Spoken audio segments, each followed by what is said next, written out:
올가을 대부분의 주요 교단들이 온라인 화상회의로 총회를 진행하기로 한 가운데 예장통합과 예장합동총회가 온라인 정기총회 설명회를 가졌습니다.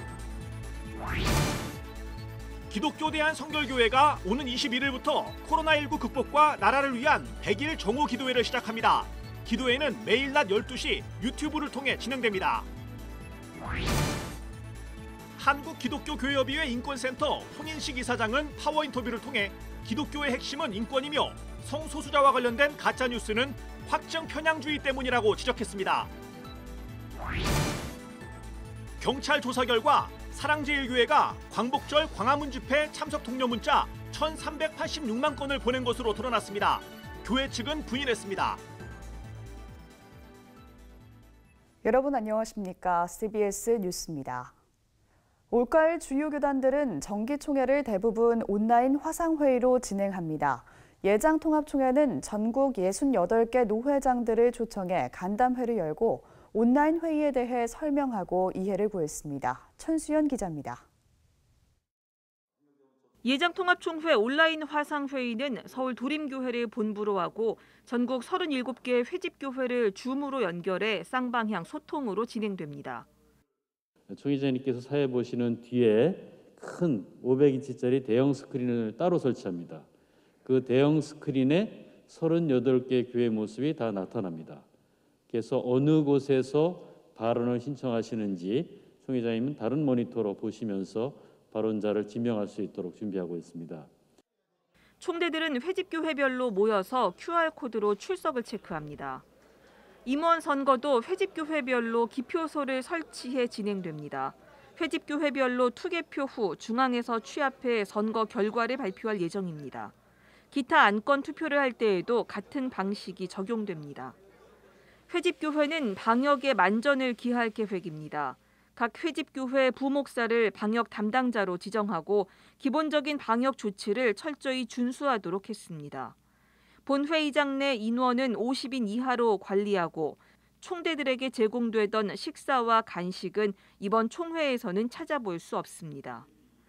통합총회는 화상회의에 기술적 문제가 발생하지 않도록 37개 회집교회에 대한 개별 테스트를 마치고 종합적인 최종 리허설을 한 차례 더 진행할 예정입니다. 통합총회 김태형 총회장은 온라인 화상 총회를 할 수밖에 없는 현실에 대해서 노회장들에게 양해를 구했습니다. 대면에서 총회하는 것처럼 진지한 토론이나 이런 것은 거의 어려울 것으로 판단이 됩니다. 한편 김태형 총회장은 정기총회와 관련해 방역당국과 협의하고 있다고 말했습니다. 온라인 총회를 위한 모임이 전국에서 동시다발적으로 진행되는 만큼 불가피한 것임을 이해해 줄 것을 요청한 것으로 알려졌습니다. CBS 뉴스 천수연입니다. 대한예수교장로회 합동총회가 오늘 105회 온라인 화상총회 준비를 위해 실무자 오리엔테이션을 진행했습니다. 예장합동총회의 온라인 화상총회는 어떻게 진행되는지 알아봤습니다. 송주열 기자의 보도입니다. 예장합동 105회 온라인 화상총회는 21일 오후 2시 경기도 용인시 세덴교회를 진행본부로 하면서 전국 35개 거점 교회가 참여하는 형식으로 진행됩니다. 총회 대의원 1,600여 명이 지역별로 분산돼 화상으로 총회에 참석하게 되는 것. 코로나19 예방을 위해 교회별로 모이는 대의원 수도 50명 이하로 제한됩니다. 방역당국의 의견을 최대한 반영한 조치입니다. 예장합동 소광석 부총회장은 온라인 총회 오리엔테이션에서 현장 총회로 열지 못한 것에 대한 아쉬움은 크지만 온라인 화상총회를 통해 한국교회 재도약의 기회로 삼자고 말했습니다. 가장 어려운 때에 우리는 꽃길을 걷는 게 아니라 광야길을 걷습니다. 하루 저녁이니까 식사를 늦게 하시더라도 조금만 협조해 주시면 정말 감사하겠습니다. 예장합동총회가 준비하는 온라인 총회의 핵심은 본부와 지역 거점의 연결입니다. 예장합동총회는 세덴교회를 본부로 서울, 서북, 중부, 호남, 대경, 부울경 등 6개 권역에 35개 거점 교회를 두고 온라인 화상총회를 진행합니다. 온라인 화상총회를 통해 1,600여 명의 총회 대의원들이 임원 선거와 각종 회무를 처리할 계획입니다. 거점 교회는 화상 회의가 가능하고 영상 송출 플랫폼을 이용한 온라인 생중계 경험이 있는 교회로 선정했습니다. 예장 합동은 거점 교회의 통제 요원과 교단 직원들로 이루어진 도우미를 배치합니다. 총대들은 거점 교회에 마련된 QR코드 시스템을 통과한 뒤 총회에 참석하게 됩니다. 총회가 시작되면 화상회의 시스템을 통해 의사소통을 하게 되고 거점 교회에서 진행하는 모든 의사 표현은 진행본부에서 확인 가능합니다. 각 거점 지역에서도 화상으로 다 회의 진행하는 형식으로 되어지기 때문에 거점 지역에서 얼마든지 발언하실 수 있습니다. 본부에 그게 다 송출이 되어지니까 그런 부분들은 걱정 안 하셔도 되겠고요. 관심을 모으고 있는 임원 선거는 휴대폰, 문자 투표 방식으로 진행됩니다. 선거는 별도의 기표소 없이 3m 거리 두기를 하고 문자 투표로 임원을 선출합니다. 계획대로라면 문자 투표 후 5분 안에 선거 결과가 나올 예정입니다. 코로나19로 사상 첫 온라인 화상총회를 열게 된 예장 합동총회는 비록 당일치기 총회지만 헌의부를 비롯해 노예 분립보고, 재판국, 정치부 보고는 화상총회를 통해 다룰 전망입니다. CBS 뉴스 송주열입니다. 기독교 대한성결교회가 코로나19 극복과 나라를 위한 100일 정오기도회를 시작합니다. 기성총회 한기채 총회장은 오늘 중앙성결교회에서 기자간담회를 열어 100일 정오기도회를 시작을 선포하고 목회자들과 교인들의 동참을 호소했습니다. 오는 21일부터 시작하는 100일 정오기도회는 매일 낮 12시 유튜브를 통해 이루어지며 누구나 어디서든 24시간 접속해 코로나19 극복과 나라를 위해 기도할 수 있습니다.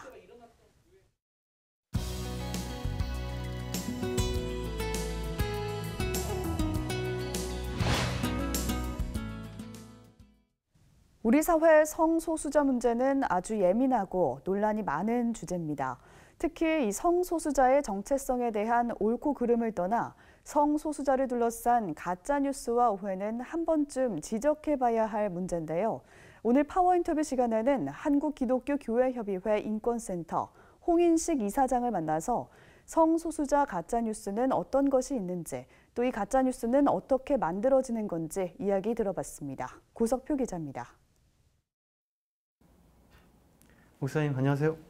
네, 안녕하세요. 예, 목사님께서는 지난 5월이죠. 한국교회 대표 연합기관인 한국기독교교회협의회 인권센터 네. 이사장을 맡게 되셨는데 네, 그렇습니다. 어떤 각오와 마음으로 맡게 되셨는지 궁금하거든요. 말씀 좀 해주십시오. 네, 이 인권센터 이사장을 맡게 된 것은 제가 뭐 처음부터 계획했던 것은 아니고요. 네. 어느 날 전화 한 통으로 나보고 해보지 않겠느냐 이렇게 제의를 해서 인권센터에서 네. 그래서 뭐 제의가 들어오자마자 좋습니다 하고 이제 맡게 되었죠. 인권이라는 것이 하나님의 신학이고 하나님의 뜻임에도 불구하고 인권이라고 하면 우리 한국교회 현장에서 좀 이상한 것으로 보고 이데올로기적으로만 보고 좀 배관시하는 모습들을 보면서 어떻게 하면 좀 더 한국교회 현장과 인권이 기독교 신앙과 기독교 신앙의 핵심이다라고 하는 것들을 저의 목회 경험과 또 목회자로서 연결할 수 있겠는가라고 하는 생각을 하고 이제 이 인권센터 이사장을 맡게 되었습니다. 이제 그런 각오로 맡게 되었어요. 예, 그렇군요. 기독교 핵심 인권 문제 다 이렇게 네. 말씀해 주셨는데 지금 교회를 보면 인권 문제나 대사회적인 문제에 대해서 교회가 좀 더 적극적으로 나서야 된다 이런 지적도 많은데 어떻게 보십니까? 네, 그렇습니다. 저는 우리가 이제 신본주의, 인본주의 얘기를 하잖아요. 예. 그러니까 저는 이제 본자를 빼고 하나님은 어떤 입장이겠느냐? 하나님은 나는 인간 중심의 하나님이라고 생각을 합니다. 예. 그리고 우리들 보고 인간 중심의 삶을 살아라. 그래서 교회가 인간다운 삶을 살게 하기 위해서는 인간다운 삶을 살지 못하게 하는 사회 문제에 적극적으로 개입을 해서 그곳에서 하나님의 나라를 이루어 가야 하는 것이 교회의 본질적인 모습이라고 저는 생각합니다. 네. 그게 하나님의 뜻이라고 봅니다. 아, 그렇군요. 네. 예. 이제 좀 민감한 문제이긴 한데 네. 성소수자 인권 문제를 좀 얘기를 해보고 싶은데요. 그 성소수자 인권 문제와 관련해서 이제 네. 교회 내에서도 이제 가짜 뉴스가 굉장히 많은데 성소수자와 관련해서도 가짜 뉴스가 많은 것 같아요. 네, 네. 어떤 게 좀 대표적인 가짜 뉴스라고 보시는지. 저는 성소수자의 문제, 그 가짜 뉴스들이 여러 가지가 있잖아요. 그런데 그런 가짜 뉴스들을 넘어서는 정말 핵심적인 가짜 뉴스가 있다라고 생각을 하는데요. 네. 그게 뭐냐면 성소수자들은 다 성적으로 타락되어 있다고 생각하는 뉴스입니다. 아, 이 성적 타락, 그래서 뭐 소위 무슨 섹스다 뭐다 뭐 여러 가지 얘기들이 나오잖아요. 뭐 네. 그 타락된 성행위에 대해서 저는 그게 가짜 뉴스라고 봅니다. 성소수자들이 성적 타락의 행위를 안 한다는 이야기가 아닙니다. 예. 성적 타락 행위의 문제는 성소수자들에게만 해당되는 것이 아니라 모든 인간에게 해당되는 뉴스죠. 네. 근데 그 가짜 뉴스들을 자꾸만 강화시키면서 성소수자들의 문제를 자꾸만 성적 타락의 문제로 보는 것이 나는 이 가짜 뉴스의 예. 핵심이라고 봅니다. 예. 다른 뉴스들은 이거를 전제로 해서 다 이러고 저러고 해서 결국은 이 사회를 망가뜨리고 우리 가정을 망가뜨리고 있다라고 하는 라고 생각합니다. 그래서 그 가짜 뉴스가 저는 좀 핵심적인 것이 아니냐라고 생각을 합니다. 예. 가짜 뉴스 지금 말씀해 주셨는데 일부 교회에서는 카톡이나 뭐 SNS 이런 걸 네. 통해서 이제 가짜 뉴스가 많이 유통되고 있는데 교회 내에서 가짜 뉴스를 없애기 위해서는 어떤 노력들이 필요하다고? 이 가짜 뉴스를 나누는 것은 참 한국 교회에서 큰 문제입니다. 첫 번째는 가짜 뉴스가 이렇게 성행되는 것은 과학 부인주의에서 온다. 전문적이고 이성적이고 합리적인 생각들을 부인을 하는 거죠. 네. 우리 한국 교회에 만연되어 있는 것이 과학 부인주의 아닙니까? 네. 이 과학 부인주의가 성행을 하고 있고요. 두 번째는 우리가 다 아는 얘기지만 확증 편향주의입니다.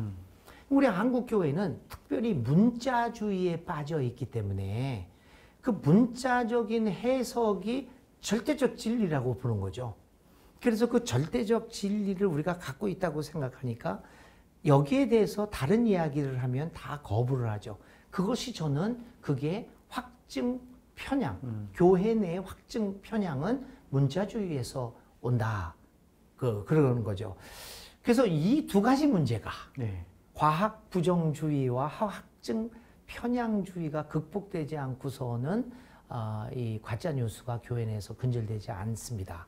그래서 저는 시간이 걸리다라고 하더라도 우리 교회 지도자들이 신학적인 목회, 그러니까 신앙을 조금 더 과학적으로 이성적으로 접근을 하면서 또 잘 모르는 것에 대해서는 하나님의 신비의 세계에 마음문을 열어놓고 신비로운 세계라고 하는 것에 대한 마음 여름이 필요하다고 봅니다. 네. 굉장히 어려울 것 같습니다. 예, 그렇습니다.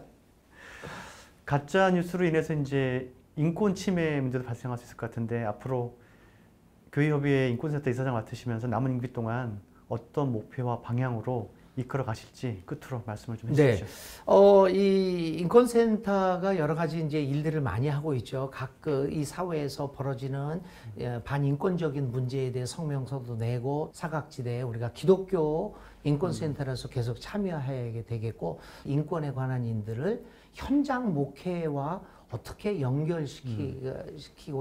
시킬 것인가 여기에 좀 중점을 우리가 좀 둬야 될 것 같습니다. 그러니까 현장 교회가 인권 문제가 신앙의 문제라고 하는 것을 깊이 깨닫고 목회 실천을 할 수 있는 그런 접촉점을 찾는 데 조금 더 주안점을 두려고 하고 있습니다. 예, 알겠습니다.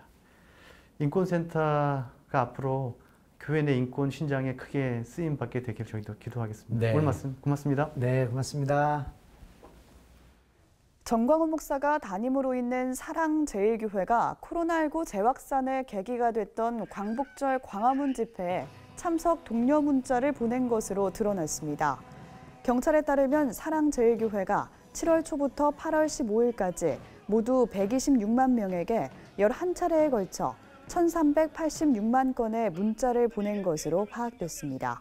이에 대해 교회 측은 집회 참여 독려 문자는 교회 이름과 번호로 발송된 것이 아니라고 밝혔습니다. 코로나19 여파로 올해 1월부터 8월까지 장기기증 희망 등록자 수가 지난해 대비 27% 감소한 것으로 나타났습니다.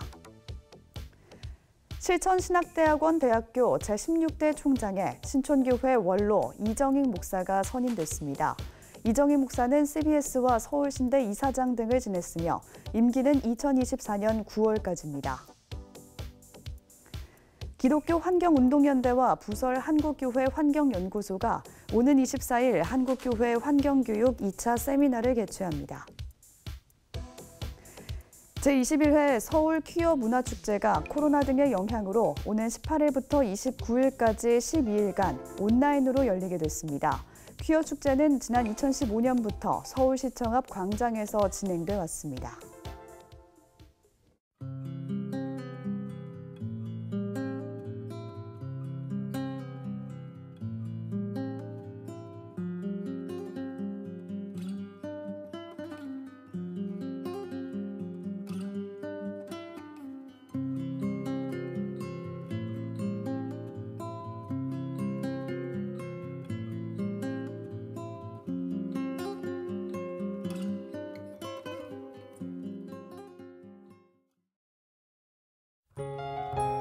내일은 제주도를 시작으로 남부지방과 충청 내륙에 비가 내리겠습니다. 내일 아침 최저기온은 18도에서 22도, 낮 최고기온은 22도에서 25도로 예상됩니다. 이상으로 뉴스를 마칩니다. 평안한 밤 보내시기 바랍니다.